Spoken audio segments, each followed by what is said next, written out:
Selamat pagi anak-anak semua, kita berjumpa lagi dalam pelajaran Bahasa Indonesia. Pada kesempatan ini Ibu ingin menyampaikan tentang menyusun cerita pendek. Saya Ilawati dari SMP Negeri 2 Kroya, Cilacap, Jawa Tengah. Kita lanjutkan. Kompetensi dasarnya kalian diharapkan mampu mengungkapkan pengalaman dan gagasan dalam bentuk cerita pendek dengan memperhatikan struktur dan kebahasaannya. Ingat, perhatikan struktur dan kebahasaannya. Lanjut, di sini pengertian cerita pendek. Cerita pendek merupakan karya sastra berbentuk fiksi. Jadi cerita pendek biasanya selesai dibaca dalam sekali duduk, kira-kira setengah sampai 2 jam. Nah, pengertian cerita pendek atau cerpen adalah karya fiktif yang berisi sebagian kehidupan seseorang atau kehidupan yang diceritakan secara ringkas yang berfokus pada satu tokoh saja. Struktur cerita pendek. Nah, sebelumnya kita bicara ciri-ciri cerpen. Apa saja? 1. Bersifat fiktif, panjang kurang dari 10.000 kata, habis sekali dibaca dalam sekali duduk, memiliki kesan tunggal karena tokohnya hanya satu, bersifat padu, padat, dan intensif.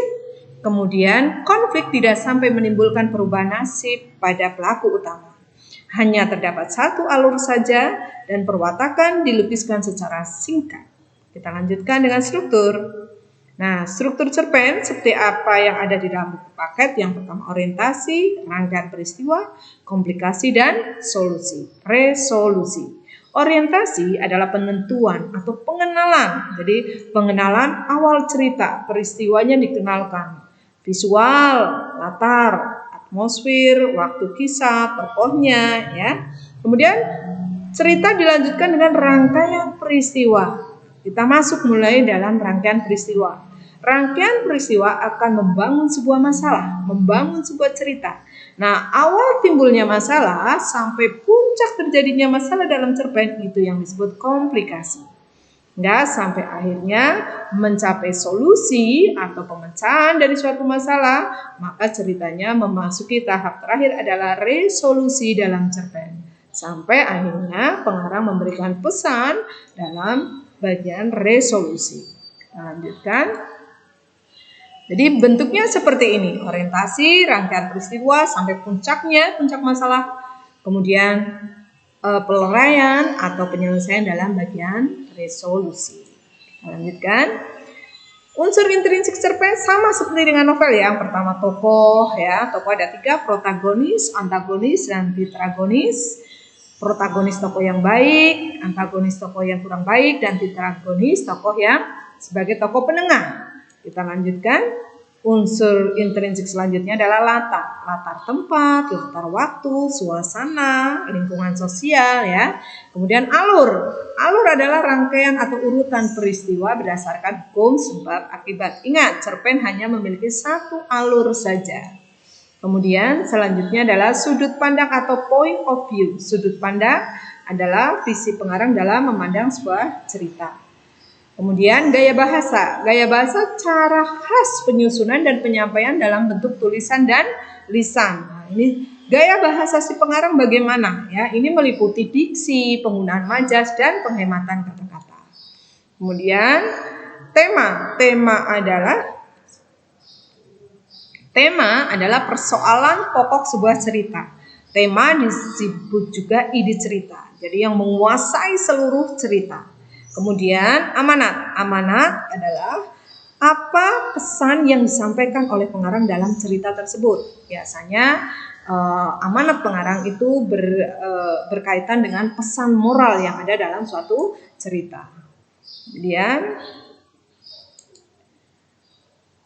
unsur ekstrinsik cerpen, unsur yang membangun cerpen dari luar. Apa saja di sini? Bisa latar belakang pengarang ketika menciptakan, sejarah latar belakang pengarangnya, kemudian kondisi masyarakat ketika karya cerpen ini dilahirkan, atau unsur psikologis dari pengarang ketika sedang menciptakan cerpen ini.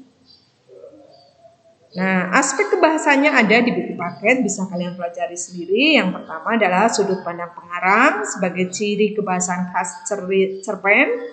Pencerita bisa sebagai orang pertama atau orang ketiga ya. Kemudian beberapa dialog dapat dimasukkan ya. dialog antar tokoh bisa dimasukkan. Kata benda khusus, jadi pilihan kata benda yang bermakna kuat dan bermakna khusus. Misalnya, di situ ada kata beringin, terbesi, gitu ya. Kemudian uraian deskriptif yang rinci, karena menceritakan sesuatu biasanya itu dengan rinci, deskripsinya sangat detail, spesifik tentang apa, tentang latar, tentang suasana, tentang tokoh, dideskripsikan dengan baik biasanya dalam sebuah cerita, termasuk cerpen.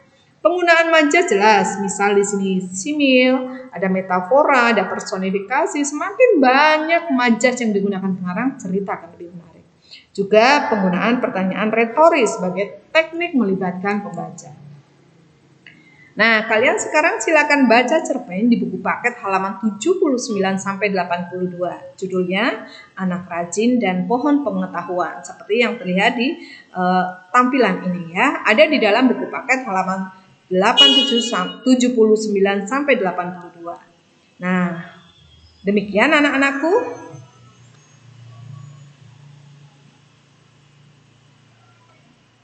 Nah, anak-anakku ingat ya, tetap belajar di rumah, tetap beribadah, tetap jaga kesehatan, tetap berolahraga, salam sehat dan salam sayang.